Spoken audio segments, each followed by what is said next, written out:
गुरु भाई बहन, मैं एक कथा सुनाने जा रही हूँ। इस कथा को पूरा सुनिए और जानिए। आदि नहीं, आदि सुनने में शिव गुरु का अपमान होती है और पूरा सुनने में ज्ञान होती है। इसलिए कथा को पूरा सुनिए और जानिए। हर हर महादेव, घर घर महादेव। गुरु भाई बहन, एक महात्मा थे, साधु महात्मा। वो तपस्या करने को लिए वन में चले गए थे। साधु महात्मा वन में तपस्या किए, बहुत भारी तपस्या किए और बहुत दिन तक किए। अपना औंठे के बल से वो खड़ी रहे तपस्या में। उनका तपस्या बहुत लंबा रहा। वो किसी चीज भी प्रण ठान कर तपस्या में नहीं थे कि हमको ये मिलना चाहिए। वो तपस्या में यही थे कि भगवान आप दर्शन दे और कुछ मुझे ऐसा चीज दीजिए कि जिसमें हम लोगों का उसे भला कर सके। भगवान भोलेनाथ, जब वो महात्मा का 21 वर्ष बीत गया तपस्या में, तो भोलेनाथ महात्मा को दर्शन दिए। महात्मा को दर्शन दिए भोलेनाथ और बोले कि हे तपस्वी, तूने बहुत बड़ा तपस्या किया है। अपने औंठा के बल से तूने 21 वर्ष तक खड़ी रहा है। मांगो वर, जो वर मांगोगे वो तेरे वर देने के लिए हम यहाँ तुम्हें दर्शन दिए हैं। बताओ क्या तुझे चाहिए? वो तपस्वी कहते हैं,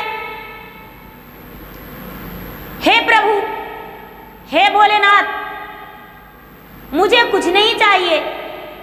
आपका दर्शन पाकर मैं धन हो गया हूं, लेकिन मुझे ऐसा चीज चाहिए जो इसी वन में रहकर और लोगों का हम भला करें, लोगों ने मुझे नाम ले। भगवान भोलेनाथ कहते हैं, ठीक है, हम वैसा ही आपको वरदान देते हैं। भगवान भोलेनाथ ने इंद्रलोक से एक गाय मंगवाए, कामधेनु गाय, और तपस्वी को गाय इनाम में दे दिए। बोले कि ये गाय रख लो इसी वन में। महात्मा कहते हैं कि महाराज, ये गाय को रखने से मुझे क्या फायदा होगा? इसे रखेंगे तो इससे क्या होगा? भगवान भोलेनाथ कहते हैं, ये गाय जब तक आपके पास रहेगी आपको चूल्हा नहीं जलाना पड़ेगा। आप गाय को कहिएगा कि अरे तूने 100 व्यक्ति का खाने का व्यंजन तैयार कर दो, अनेक प्रकार का भोजन, तो ये यहाँ पर आपके सामने मौजूदगी में रख देगी भोजन। इसे बस घास लाकर दे दीजिएगा, ये भोजन कर लेगी। बोले कि ठीक है। वो तपस्वी बाबा ने गाय को ले लिए और गाय को पाकर बड़े धन हो गए। गुरु भाई बहना, जंगल में कोई भी जाते थे तो तपस्वी बुला बुला के उन्हें भोजन करवाते थे, दूध पिलाते थे और रहने का ठहरने का जगह देते थे। जितने जो बंजारन थे, लकड़हारे थे, वो बाबा के पास अवश्य ही जाते थे और बाबा के जो गाय थी, गाय के दूध पीने को लिए अनेक प्रकार के भोजन जो गाय दिया करती थी, उस भोजन को खाने के लिए लोग जाते थे। बाबा महर्षि का नाम, पूरा महात्मा का नाम पूरा राज्य में प्रचलित हो गया। वहाँ बाबा से मिलने जाते थे, गाय से दर्शन करने जाते थे, लेकिन गाय पूरा समय के लिए वो नहीं रहती थी वहाँ।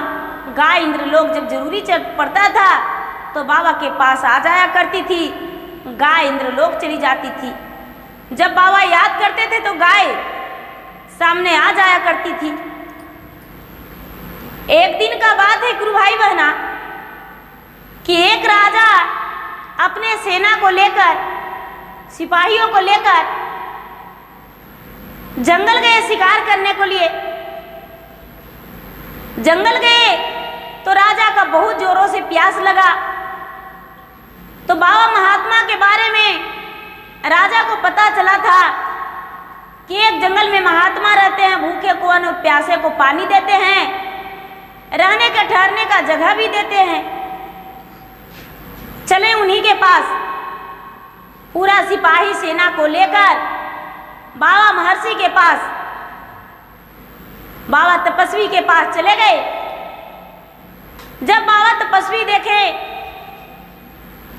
तो राजा को कहने लगे कि कैसे आना हुआ, आइए मेरे कुटिया में आपका स्वागत है। राजा ने साधु को नमस्कार करके और साधु को कुटिया में, महात्मा की कुटिया में सेना के साथ बैठ गए। साधु बाबा ने बोले कि आपका क्या सेवा करूं? आप राजा हैं और मेरे कुटिया में चलकर आए हैं। कहने लगे तो मुझे बहुत जोरों से प्यास लगा है। कुछ लोग कहने लगे कि मुझे भूख भी लगा है। ये महात्मा ने क्या किए कि गाय को याद किए और गाय उनके पास आ गई। और जितना वो राजा के पास बहुत सारे सेना थे, बहुत सारे सिपाहियां थे, सारी का भोजन महात्मा जी तैयार करवा दिए। गाय पल भर में अनेक प्रकार के भोजन वहां रख दी। गाय को किसी का नजर नहीं पड़ा। गाय फिर से इंद्रलोक चली गई। जब राजा अनेक प्रकार के व्यंजन देखें तो कहने लगे घर में तो बनने में बहुत समय लगता है, लेकिन ये महात्मा जी 5 मिनट में इतना सारा भोजन कैसे बना दिए? बहुत सारा भोजन रखा हुआ है। राजा को बोले कि हे राजन, अपने सेनापति से बोलिए कि सब मिल बांट के भोजन कर लेंगे। मेरे पास इतने व्यक्ति नहीं है कि सबका परोस के दूं। राजा के जितने सेनापति थे सब मिल बांट के भोजन कर लिए। राजा का मन में ख्याल आया कि महात्मा से एक बार पूछ कर देखते हैं कि आप इतना सारे व्यंजन कैसे बना लिए पल भर में। कहते हैं हे महात्मा, आप इतना सारा भोजन का तैयारी कैसे कर लिए? आपको तो पता भी नहीं था कि मेरे कुटिया में कोई आने वाला है। महात्मा कहते हैं मेरे पास एक गाय है इंद्रलोक का, जो कि हम बड़ी तपस्या के बाद उस गाय को पाए हैं। भगवान भोलेनाथ ने मुझे वो गाय दिए हैं। वही गाय ने मेरा सारा चीज पूरा करती है, हर प्रकार के भोजन बना कर देती है। राजा कहने लगे हे प्रभु, हे तपस्वी बाबा, उस गाय को हम देखना चाहते हैं, उस गाय से मिलना चाहते हैं। तपस्वी ने बोले ठीक है, कोई बात नहीं। तपस्वी याद किए कि हे कामधेनु इंद्रलोक की गाय, तुम मेरे पास आ जाओ, तुमसे किसी ने, मेरा अतिथि है जो मिलना चाहते हैं। गाय आकर खड़ी हो गई। राजा को देखकर लगा कि ये गाय इतना सुंदर, ये साधु महात्मा की कुटिया में क्या कर रही है? क्यों ना ये गाय को हम अपना घर लेके चल जाएं, अपना घर लेके चले जाएंगे। इतना अच्छा, इतना सुंदर गाय ये महात्मा क्या करेंगे? राजा ने ऐसा सोच विचार करके और कहने लगे महाराज, ये गाय मुझे दे दीजिए, इसके बदले में आप जितना चाहेंगे उतना हम धन दे देंगे। महात्मा बोलने लगे हे राजन, राजा तो वही होते हैं जो लोगों को दान देते हैं, लेते नहीं हैं। एक गाय को देखकर आपको लालच आ गया। आप तो अच्छा राजा नहीं हैं। आप तो लोगों को दुखी देखना चाहते हैं, सुखी नहीं। जितने लकड़हारे आते हैं, बंजारन आते हैं, सबको हम इस गाय के सहारे भोजन कराते हैं, दूध पिलाते हैं, पानी पिलाते हैं। आपने तो पूरे गरीब का पैर हाथ तोड़ना चाहते हैं। नहीं महाराज, नहीं आपसे हम पैसा लेंगे और ना ही तो हम आपको ये गाय देंगे। राजा का इस बात को सुनकर बड़ा क्रोध आया। राजा कहते हैं कि हे महर्षि, हे तपस्वी, हे साधु महात्मा, इस गाय के बदले हम लाखों गाय आपके दरवाजे पे बांध देंगे, लेकिन एक गाय मुझे चाहिए। महर्षि कहते हैं नहीं, मुझे करोड़ों गाय भी दोगे तो नहीं लेंगे। ये गाय मेरा इंद्रलोक का है, भगवान का वरदान दिया हुआ। ये गाय हम आपको कैसे दे सकते हैं? ये गाय नहीं देंगे। ये राजा जो थे बड़े क्रोध में आकर और अपने म्यान से तेगा निकाल के अपने सेना को ललकार के और कहने लगे कि ये साधु महर्षि का खत्म कर दो। तेगा निकाल कर और ईद को तैयारी कर दिए। गुरु भाई बहना, जो गाय थी, गाय इंद्रलोक का थी। गाय जो थी भगवान से प्रार्थना करने लगी कि हे भोलेनाथ, आपने जो गाय दी है महात्मा को, तो हम गाय तो यहाँ पर आकर खड़े हैं, लेकिन ये राजा ने मुझे ले जाना चाहते हैं। आपकी आज्ञा पाकर राजा को पराजित करना चाहते हैं। भगवान भोलेनाथ ने स्वयं आज्ञा दे दी है गाय को। गाय जो थी, गाय पूरे सेनापति को मार दी। सब मूर्छित हो गए, सब बेहोश हो गए, कितने लोग मर भी गए। जो बाबा महात्मा थे, महात्मा को एक बाल भी बाका राजा नहीं कर पाए। गाय अकेले लड़के युद्ध और खड़ी हो गई। जो महात्मा थे वो महात्मा राजा को श्राप दे दिए। हे राजा, कहने का तो तेरा 100 पुत्र है, लेकिन जब घर जाओगे तो तुझे एक पुत्र पर नजर पड़ेगा, बाकी का पुत्र सब मर जाएगा, तेरा राज नष्ट हो जाएगा। तूने मुझ पे प्रहार किया, अपना तेगा चलाया, अपना शक्ति दिखाया। जाओ राजा, जाओ। राजा अपना सर नवाकर, हार कर, और जो भी सेना वहां गिर गए थे उसे गाड़ी पर लदवा के और घर मंगवा लिया राजा। और राजा मूर्छित होकर लौट गया। गुरु भाई वाना जब घर में देखने लगा तो देखता है कि इनका बेटा जो है, सारी बेटा सब इनका मर गया, एक ही बेटा जीवित है। राजा ऐसा देखकर बड़े दुखी हो गए। दुखी होकर अब सोचने लगे कि राजा हम हैं और एक अजनबी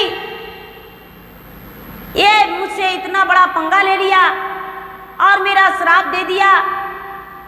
मेरा पुत्र का मरने का कोई बात नहीं, हम भी तपस्या करेंगे, हम भी तपस्या करेंगे और हम भी महात्मा को मूर्छित कर देंगे और गाय तो जरूरी ले आएंगे और महात्मा को हम काट देंगे।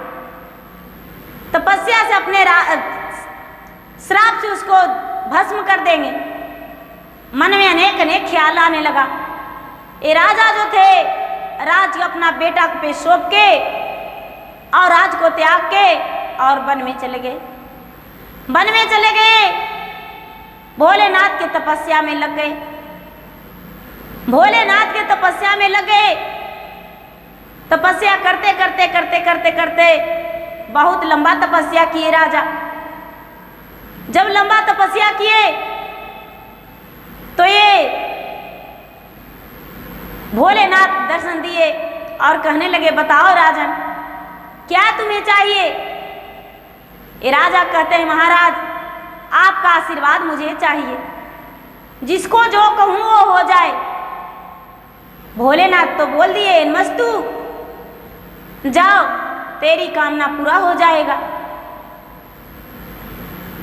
और भगवान से वरदान पाकर फिर राजा उसी महर्षि के पास आए और आकर कहने लगे कि हे महर्षि, अपने कुटिया से निकल जाओ, आज हम तुमसे युद्ध करेंगे। महर्षि ने बाहर आए और कहने लगे, अरे तू तो वही राजा है, आज तूने तपस्वी जैसा बन के मेरे द्वार पे आए हो मुझसे युद्ध करने के लिए, तो कोई बात नहीं, हम खड़े हैं, तूने मुझे मार दो। राजा ने बोला, हे भगवान, मैंने तो आपका तपस्या किया हूं, ए महात्मा, मेरे श्राप से जल का भस्म हो जाए। महात्मा को कुछ भी नहीं हुआ, क्योंकि राजा अहंकारी बन गया था। महात्मा ने बोले, हे भगवान, अत्याचारी सहना बिल्कुल गलत है, राजा ने मुझ पे बार बार वार करने आ रहा है। हे भगवान, ऐसा जो मुझे नहीं करना चाहिए वो आज मैं करने जा रहा हूं। मेरा श्राप से ये जल का भस्म हो जाए, छाई बन जाए। और राजा जो था, गुरु भाई बहन, साधु के श्राप से जल के भस्म हो गया। राजा का राख भी घर तक नहीं पहुंचा, उसी जंगल में राजा जल के छाई हो गया। जो महात्मा जे थे, महात्मा कोई अहंकारी से तपस्या नहीं किए थे, सच्चे मन से, सच्चे हृदय से निर्छल दिन बुला के भगवान भोलेनाथ का तपस्या किए थे। और तपस्या करके और कामधेनु गाय ओ पाए थे। राजा को मन में अहंकारी बन गया कि हम बहुत बड़े राजा हैं, तो कुछ भी कर सकते हैं। लेकिन गुरु भाई बहना, अहंकारी करने से कुछ नहीं होता है। जो भगवान को सच्चे मन से पूजते हैं, जो अपना धन है उसी में खुश रहना चाहिए। दूसरे को धन को देखकर लालच नहीं करना चाहिए। देखा देखी जरूरी करना चाहिए कि अगला ने इतना मेहनत करके धन कमाया है तो हम भी मेहनत करके धन कमाएंगे, लेकिन ये नहीं कि उसका धन को हम लूट कर और अपना बनाकर उसे मार दें। ऐसा मन में कभी नहीं होना चाहिए।